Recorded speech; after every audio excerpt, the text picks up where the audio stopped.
who else better off to lead up next? One of the true pioneers of the labor movement, Mother Jones, back there. Loretta Williams.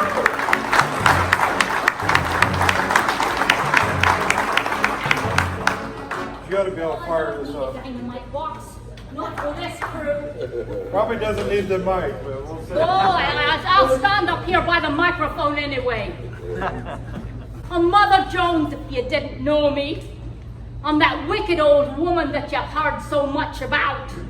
And I want you to wake up. Wake up before it's too late and find out what's happening. And I'm going to tell you, for those of you who are young and you don't know, if you can't remember the past, you're doomed to repeat it. Since I come to this country, I've seen capital and labor at odds fighting over and over and over again. Most of you aren't old as me, but I tell you, this is how it happens. The first thing, number one, there's going to be an economic depression. Are we there? Are we having economic depression? All right, then the press gets involved in it. And they are going to say, and these are actual words they printed, if we offer relief, it'll ruin the workers' incentive to look for work. Well then, Labour starts having meetings, and that's what we're doing. And the press says, handle them like farm rodents. Poison them with strychnine and arsenic. Real words that were published in the paper. Well, the next thing that's going to happen, we set up strikes. This happens the same way, over and over again. We start with the strikes and the marches, and the press says, they're looking to riot and plunder. Hold them responsible. And the police respond to the city fathers. Howling mobs of thieves and cutthroats, they call us. And then the federal government gets involved and steps in. The only thing we can prevent at this point is the federal government response toward labor, and that will turn the tide. When you were young'uns and you in school, you had bullies out on the playground, and they'd call you names. And that's what they do now to you labourers. They call labourers lazy if they don't want slave wages. They say, oh, why, there's lots of jobs out there. Finish the sentence, boys, you've been to school. Finish the sentence. There's jobs if you want slave wages. Listen to Mother. Today, this very day, there was a job fair in St. Louis. A job fair. Oh, 75 companies, thousands of jobs. Bring your resume. Do you know what the number one list, the number one company on that list today was? The Army National Guard. Let me tell you, they are setting them up to come march after the laborers. Oh, and when the name calling and the shame doesn't work, they switch to intimidation. They threaten you with losing your job. So if there's a tornado coming and you want to go to safety, you're not allowed to because you lose your job and then you lose your home. Hey, and do you know this? Amazon, they give bonuses to their employees. You work 16-hour days, you get a bonus. You know what it is?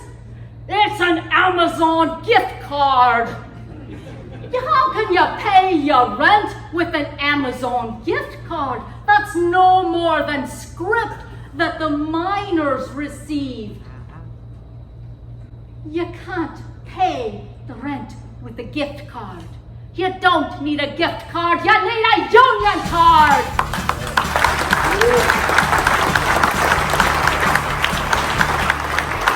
And next, those school bullies, they're gonna get away with more shenanigans. You need someone bigger and stronger than the school bullies to protect you. Oh, the companies are hiring security guards, and they're hiring police, and they're hiring thugs that are going to be there to give false testimony about the laborers. They try to connect the labor organizations with communism and terrorism. Wake up! They're promoting 3 little words: right to work. Because 3 words are all they can remember. 3 words. But you, which are smarter, finish that sentence. Right to work for slave wages. Right to work for no protection. Right to work and then be fired at their discretion. Put on your glasses. Read the fine print. They're trying to take over the unions and destroy them. There's no protection when the principal of the school is the father of the school bully. Violence is going to escalate when the corporations own the politicians. Joe Manchin was adopted by the coal companies. They look you right in the eye, and they smile at you, and they shake your hand, and they make you all kinds of wonderful promises. But that other hand, while they're making those lying promises, they are sneaking around behind, and they're picking your pocket. They have union leaders quietly disappear. They're murdered out on the street. They're murdered in their beds. It has happened before, and this is what's coming again. Mark my words. Unless the union puts brothers and sisters in office, this is exactly what's going to happen. Oh, but you say, what can I do? What can I do? Just a measly person. I tell you, you can vote. You can vote, and that's the major thing you can do. Get up out of your broken down recliners. Get up on your feet and get out there and vote and get others to vote with you. President Eisenhower, that's old, way back there. President Eisenhower, he said, only a fool would try to deprive working men and women of the right to join the union of their choice. Patrick Henry said, give me liberty or give me death. He also said, eternal vigilance is the price of liberty. You have to keep fighting. 8 hours of work, 8 hours of sleep, 8 hours of liberty. Liberty is freedom from arbitrary control. Illinois is the best damn labor state in the nation.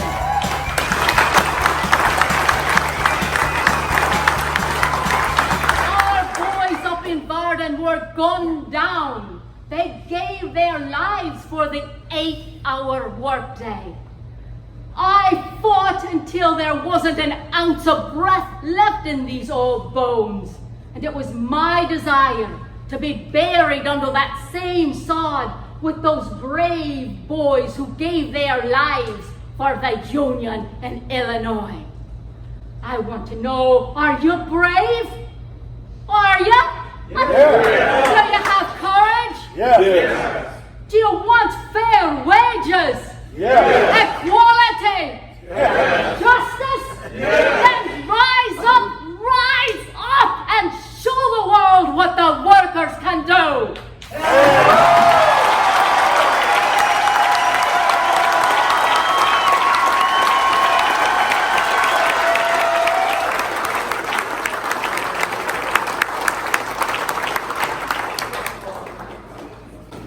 Fantastic.